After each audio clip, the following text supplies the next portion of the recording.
Y'all, I promise you my work area is not always this cluttered.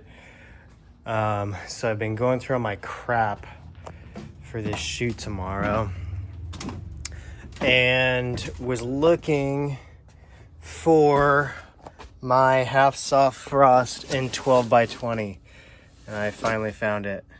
I had to tear all this crap out of here. Okay. So this got me thinking about rag organization, and I've seen some cool designs on sprinters. So I put all my pipe up here, and then all my 6x stuff is here. So I guess I should say 12x and 8x are all up here, and then 6x stuff is here. But I've seen some cool videos lately of people putting their rags up here, and it got me thinking maybe if I put a roof rack on this thing, I could use this up here as rag storage, and then this could be a little bit more organized because it's just too full. I mean, it worked for me when I got this van a few years ago, but now it's just too full. I can't quite fit everything I want to on it. Maybe I could use it even as overflow. So I don't know. Let me know what you guys think about rag storage. For this job in particular, I was really just looking for the half soft frost for 12 by 20 because we're doing an exterior of a large event, basically. I don't think it's going to play, but I just wanted to know that I had it and knew and know where it was. Basically, it's been a good opportunity to do a little bit of inventory, which I don't always get to do.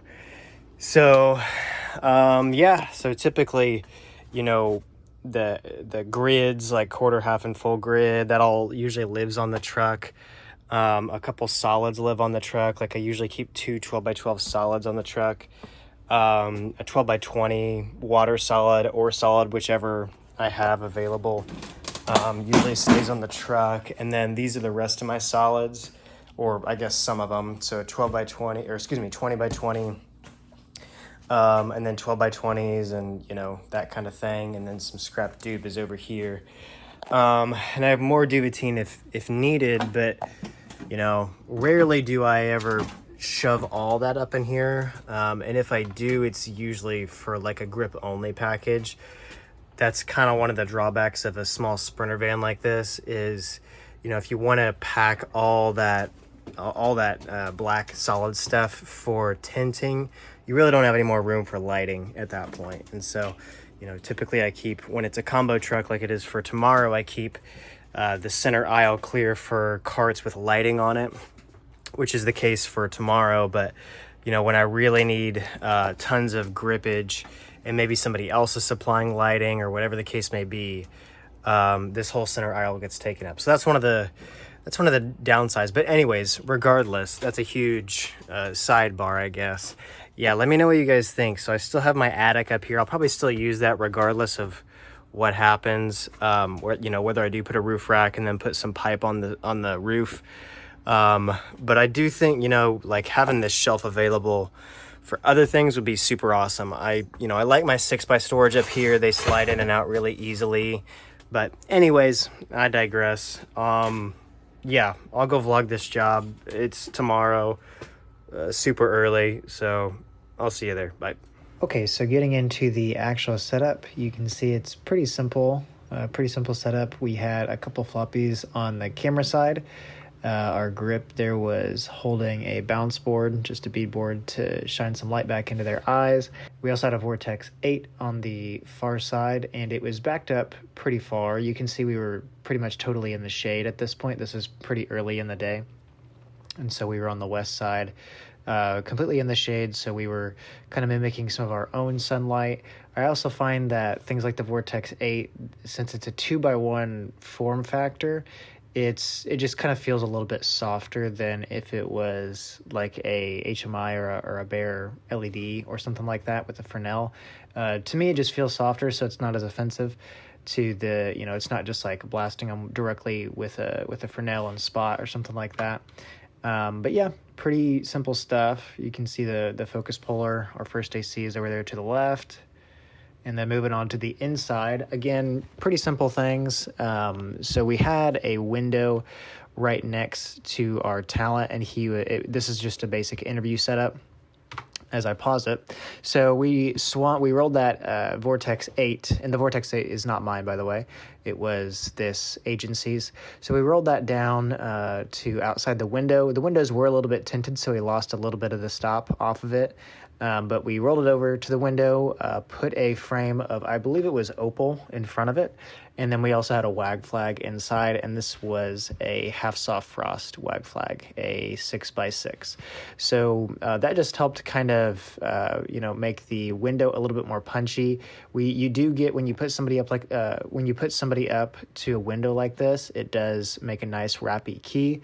And you can also see you sometimes can luck out. We actually had blinds on this, or the pull down scrim, I guess I can call it, to knock off some of the level from the top, which made the DP happy. Otherwise, that would have been quite the process to net this all down. But yeah, the Vortex was really there just to give the window a little bit more punch, to brighten him up from the background. I don't have any of the footage from this day since I wasn't DPing or anything. And you can also see that we had coming up behind him, we also had a Menace arm. This was a 12-foot Menace arm, which was probably a little bit overkill. But we had the real estate in the room to work with. That's really the main thing when you go to like build a Menace arm or a boom or something like that. It's just you want to make sure you have the real estate to work with.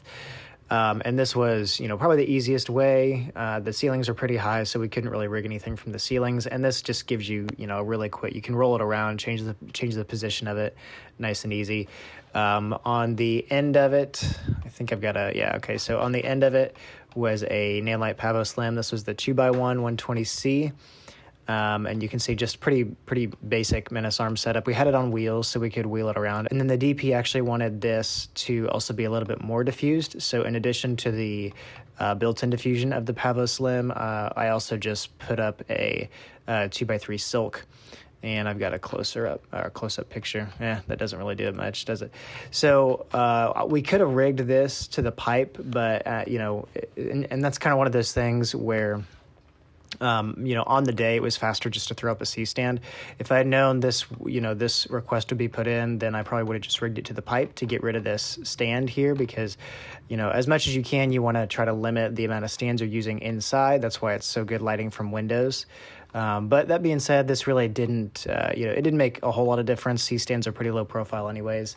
And something I will touch on here is you also want to make sure your arm is not poking anywhere close to anybody's head. So that's why we underslung it and then rigged it this way, as opposed to we could have left the knuckle down here. Let me make this a little bit bigger. So we could have left this knuckle down here, but if that was the case, this arm would have been protruding out this way, and that would have been, people could bump into that, people could stick their eyes with it, just that kind of thing you want to be aware of and careful of.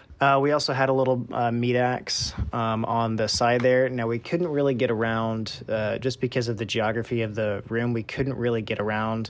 As I was just saying, you want to kind of make sure your arms for your C-stands and combos sometimes, make sure those aren't sticking straight out. This one is. We couldn't really get around it in this case because we just had a short arm available to us, so we had to just use what we had. This was a meat axe. For those of you that don't know, there's 2x3s, which is what this thing is. There's 18x24s, and then there's also a variety of sizes for meat axes. Typically, meat axes are 2x6, I want to say, so 2 feet by 72 inches. This one was a 2x5, I believe, and they typically do have floppy portions, so you can make them into a 4x5 or a 4x6 easily, but they're almost always used to bottom chop the source, just like we're doing here, just to get a little bit of light off the close and make the light more focused on the subject's face, if you will. And that's pretty much it with this setup. And I think I've got a few more pictures, but I think that's all that was really required for this setup. So yeah, very easy shoot, very good crew. This is with a crew out of Oklahoma, great people. But anyways, thank you guys so much for watching. Hope you all enjoyed it and have a great day.